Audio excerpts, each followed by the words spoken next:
When there were oval icons on the Mac desktop, there is an error in either the horizontal or vertical timings, or both, in the current screen setting. However, don't worry, because SwitchResX could fix it. First of all, you need to find out the VGA timing for your LCD.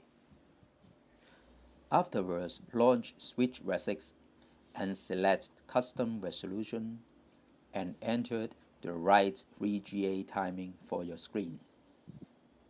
In this example, the best resolution for the screen is 1600 x 1200 pixels.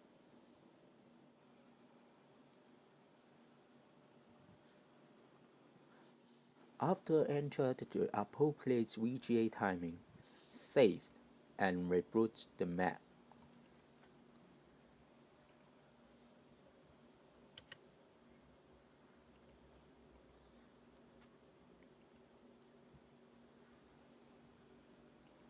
After the reboot, we launch SwitchResX.